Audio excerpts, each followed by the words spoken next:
Hello everyone and welcome to TheoryCast.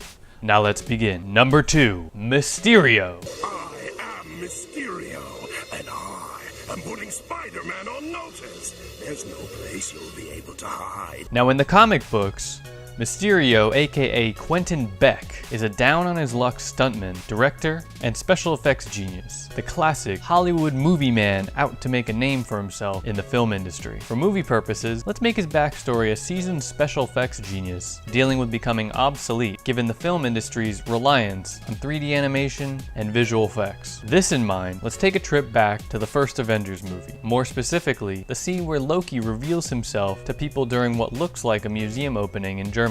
In this scenario, let's say there was a film festival at this theater nearby, and one of the guests was Quentin Beck, aka Mysterio. He would be part of the group that Loki herded together before giving his grand speech. After witnessing Loki not only change his appearance in the blink of an eye and duplicate himself, Mysterio became curious how Loki perform these tricks. After being rescued by Captain America and Iron Man, the event is over and Mysterio proceeds back to Hollywood, California. Mysterio becomes completely consumed in his work, trying day and night to recreate the magic he witnessed. After continued trial and error, he felt as though he was making no progress. He wouldn't show up to work, and when he did, the producers would tell him they already made the effects on the computer for much less. His credibility plummeted and his career dwindled. After finding a news article talking about the events of New York during the Avengers film, he discovers Loki's name and that he is from Asgard. With this information, he decides to move to New York and search for anything Asgardian or Dark Elf related. Most regions have been quarantined in New York, making it difficult for him to salvage anything Asgardian on his own. This forces him to purchase from black market sellers. It takes him years to gather pieces, some not working and others working. He finally manages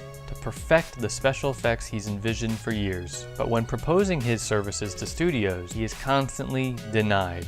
Completely broken, he sees on the news Spider-Man saving the day. Quentin Beck decides to utilize his experience and technology to create a suit and become a superhero himself, and call himself Mysterio. But as the story of Mysterio goes, he ends up being one of Spider-Man's many villains instead. So with everything in mind, given his versatile career settling well into his salt and pepper looks, the perfect actor to play this role would be actor Pierce Brosnan.